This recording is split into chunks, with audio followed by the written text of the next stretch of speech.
Hello and welcome to Game Steel History, where I'm going to be talking about the new World of Tanks game mode, Convoy mode. Convoy mode was developed and built upon to celebrate the 100-year anniversary of tanks that happened during World War I, and hopefully this video will accomplish the same thing. Now, there were actually two Lancaster armor cars builds that are featured in the game. Well, featured in real life, but the Lancaster armor car is featured in the game.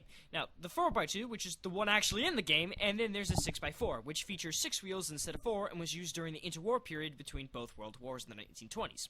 But for this video, we'll be focusing on the 4x2, since that's what's actually in the game. The Lancaster was built in 1914, and it was built for the Royal Naval Air Service, with the purpose of rescuing downed air pilots who had crashed over no man's land. 36 armored cars were made, and battalions were sent to Britain, Russia, and were later used by the Whites during the Russia's Civil War. Sent to the Caucasus around Romania, and even to Turkey, where they would lead in raiding parties against the Ottomans. That's quite a varied distance these armored cars traversed and fought in. Now, the armored car, while sturdy against gunfighter and can traverse the dangerous terrain of no man's land, was never developed upon due to its weak chassis, which frequently broke over rough terrain. And now we're on to the big boy, the heavyweight of the video, the Mark I tank.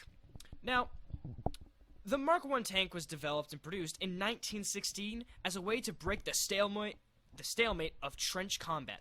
Now, trench combat is a horrific thing. It is essentially sitting entrenched, shelling each other until you get the orders to cross into no man's land, which, in some cases, was literally a trench 3 feet away from you, or maybe 50 yards. Quite a big distance. I mean, that might be an exaggeration, but generally they were pretty far. So now these hundreds of men would have to climb out of this trench and sprint through about knee-deep mud in worse conditions, and even if it's not in the worst conditions, that's still a long sprint. At the entire time, you're having rifle fire and machine gun fire just mowing everyone down.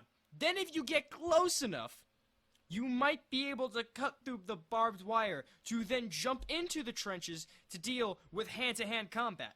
And that's only if enough of your men survive crossing no man's land into the trenches to then hopefully overpower the enemy's trenches. And this caused a stalemate where essentially no one was gaining any land, and it was just waves and waves upon people destroying each other. The tank, in a way, broke that. Tanks could cross no man's lands with ease. Granted, they were a bit slower than people, but actually, no, what am I saying? Tanks were actually quite fast, amazingly. If you play World of Tanks, you'll see that tanks can actually get quite some speed. The Mark I tank, well, it could handle small arms fire. It couldn't take an artillery strike directly, but it could at least handle machine gun fire, and it could just simply crush barbed wire. So instead of having, essentially, bullet sponges that are people cross no man's land and get wiped out, you had a couple of tanks that would just cross no man's land, take all the bullets, not even move, while the entire time dishing out tank shells, or, you know, the precursor would become tank shells, and machine gun fire, as some tanks were actually built with Vickers machine guns built on both sides, as they didn't have enough cannons to equip all the tanks that they had made. Crush the barbed wire, and make their way to the trenches. Now, the Mark I had around 150 made with around 8 people per crew. Now that is a huge tank, and as mentioned, some tanks had twin Vickers machine guns, but they did have cannons mounted to the side. The MK was only the first model, as the British developed 9 different Mark tanks, and even a 10th was in design, but never fully reached development as the war was ending. Now these tanks are so popular that 10 separate countries use them, including Latvia, Estonia, Russia, including the Whites, America, the Japanese Imperial Army, Canada, and even Germany got in on the action with using the Mark IV tank. Now, some of these tanks had different purposes, like the Mark 9 tank was simply a giant troop transport, while the Mark IV was essentially the Mark I, but more heavily armored and could handle bigger guns.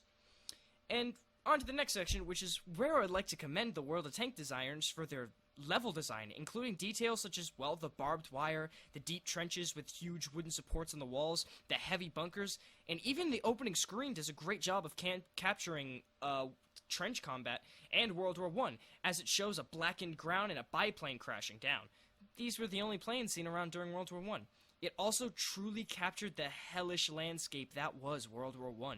Looking out of those trenches, you saw nothing but blackness. The earth was scorched beyond belief from the amount of artillery shells that fired day in and day out.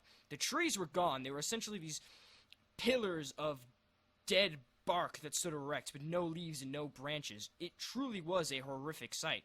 As well as, and this is a fun little detail, there's a crashed Zeppelin in the middle of the map that you can drive through. And that goes to show how massive these Zeppelins were and why Germany used them.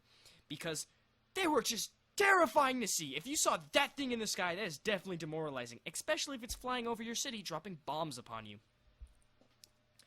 Anyway, thanks for watching this video, and if you learned anything, feel free to leave a subscribe, a like, or a comment. Anyway, I would like to also thank the World of Tanks designers for just coming up with a really cool game mode that not only showed the innovations that many designers put in trying to come up with new technologies, that was the tank, but celebrating the 100-year anniversary of tanks, but also capturing what made World War I horrific, which I think it's important to never forget, lest we ever repeat that mistake.